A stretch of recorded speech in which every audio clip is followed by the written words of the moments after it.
and welcome to CCM Talks. I'm your host, Nicole Perrone, and I'm very excited to have Steph Noble, top originator and divorce specialist, with us today. Thanks for coming. Thanks. It's great Welcome to be here. to Miami. You can't complain. What was that weather condition that you left behind in Oregon? Oh yeah, in Oregon it's an atmospheric river, which I think just means, you are underneath the river coming down on you. Okay, well, we're gonna have to do a whole episode on whatever that is. I've never heard of it before, but I'm really excited to interview you today. I've been doing mortgages for almost 20 years, and there are not many divorce specialists. Very unique. It's interesting because half of people who, get married also get divorced. And it's an untapped area of people that actually need resources and a place to go to when they're going through a divorce. And a lot of times people know who to go to when they're buying a house. You talk to your friends, you talk to the real estate agent. It's an exciting time. It's a little more, nerve-wracking for people to know where to go to trust and know who they can access and who they can ask questions for. It's a whole different process. My really. goodness. Yeah, I couldn't imagine. I mean, I think of the few divorce clients that I've worked with. It's a difficult time, right? It is a difficult time. What inspired you to focus on divorce specialty? I think in part what it was is a lot of clients coming to me, and actually I work with a lot of LGBTQ people, and so a lot of people didn't know who to go to for support when they were separating from their partners, but that led into divorce of all different people. That was kind of the catalyst of people not knowing who to go to, whether they were married or not. But I actually really like it because it's a whole different way of looking at a mortgage, of what to do with the mortgage, with the house when people are separating or choosing to not live together any longer. It's you're not putting things together, you're kind of taking them apart a little bit, right? And it's a different puzzle to figure out. I mean, I've been doing mortgage lending for 20 plus years as well. And so, some of it becomes the same, and the divorce process is a little bit of a different puzzle to figure out. Absolutely. Yeah.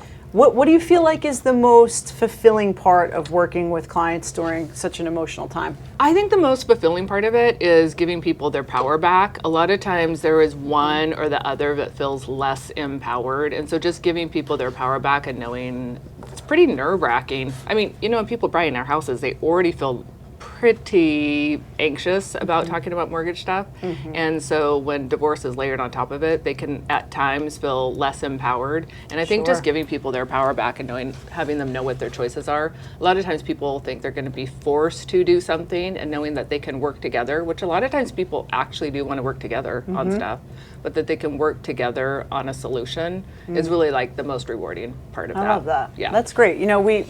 There's so many different ways to grow business today, and I think in this world, a lot of times we all kind of end up doing the same thing. We're going after realtors and maybe a CPA or a financial advisor. I can't even tell you. I mean, I like going after realtors too, but there is some freedom and some really nice ability to be building your own business in a different way and actually being able to bring that business to agents. And a lot of times a transaction can turn into, maybe 2 transactions for you, or maybe the ability to give a referral.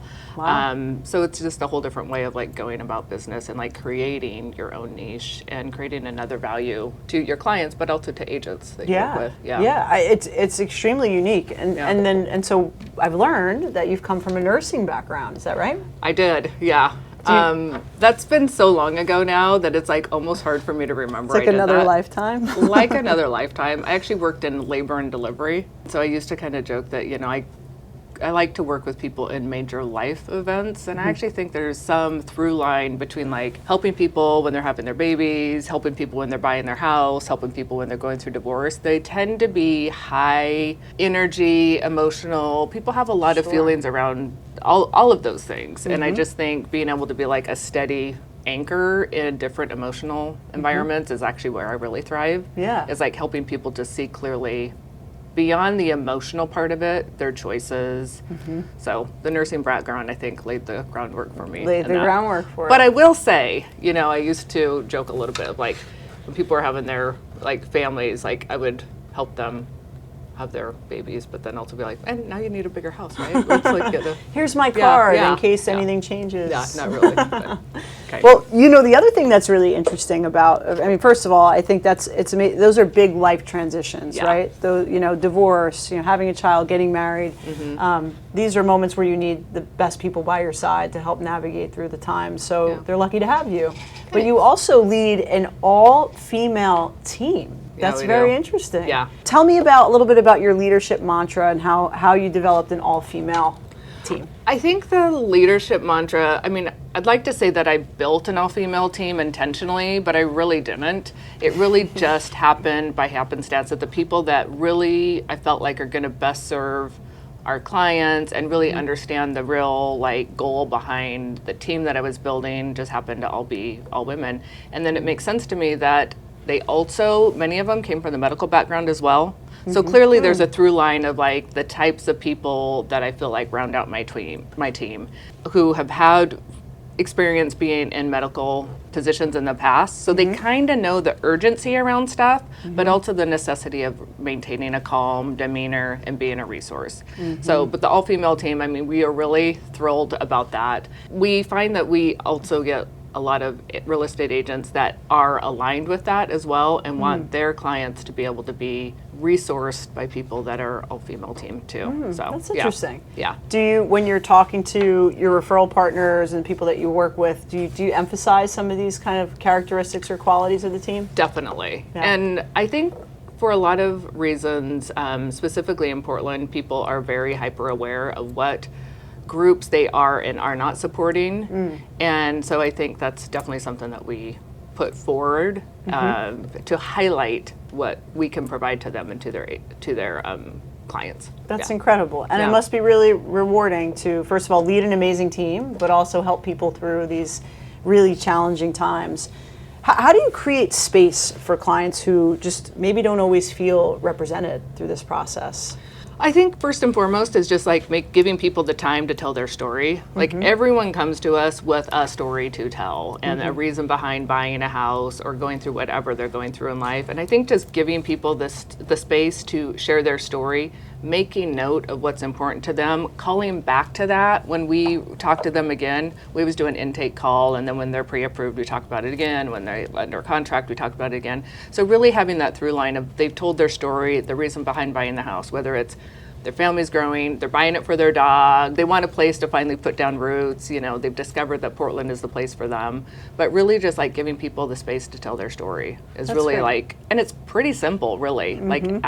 Actively asking people to share their life and then holding the space for that and remembering it when you talk to them again. How is it going? How did that turn out? Yeah. Or you're buying the house for your dog, Banjo, or whatever. You know what I mean? Right, and then they're super excited to tell you all about their dog seeing the house for the first time. They feel understood. And I think this is obviously a lesson for all loan officers here, not just someone specializing in divorce. These are the qualities I think of having a great relationship with your clients, making sure you're listening, you're empathizing with what they're going through. Because it's all around stressful, but add divorce to it. Yeah, add divorce to it. But also you think about when any of us go to a place and we are feeling like we're making a big purchase or sharing something important or exposing ourselves in some way, being made to feel important is kind of the number one key of how you feel when you go away from that person. Yeah, so, that's true. It's what it's the saying, it's how you made someone feel, not what you did or something along those lines. I'm messing that up, but it must be kind of draining though sometimes emotionally, even for you. How do you recharge personally after high stress days? It's good timing you ask this because I've had a few high stress days recently.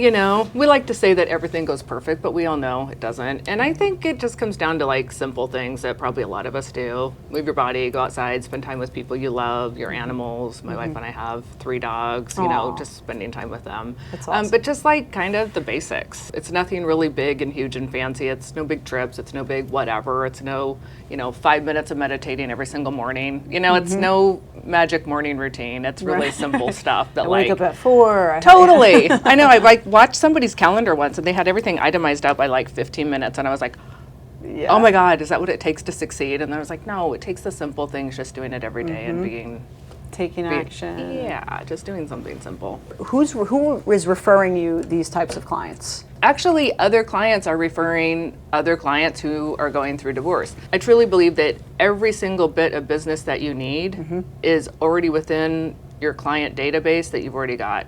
So putting the word out of what you specialize in is actually going to bring you the business that you want. I put it out in my newsletter, tell stories about it on social media, basic stories, and the amount of people that will reach out and want to do some of this planning or say, hey, can I refer my friend? Or even like past clients, and I'm like, hey, my other partner, we just started talking on the conversation about this. Could I get 10 minutes of your time and talk about what could be possible? I'm actually talking to clients about this right now. And then fast forward 2 weeks later, I'm talking to both of them, and they're planning together on how to make like this separation work for them, for their family. The other one's planning to buy a house just right down the street from the other. So it can actually you can get it from the database that you already have, or the clients that you already know, or the agents that you know.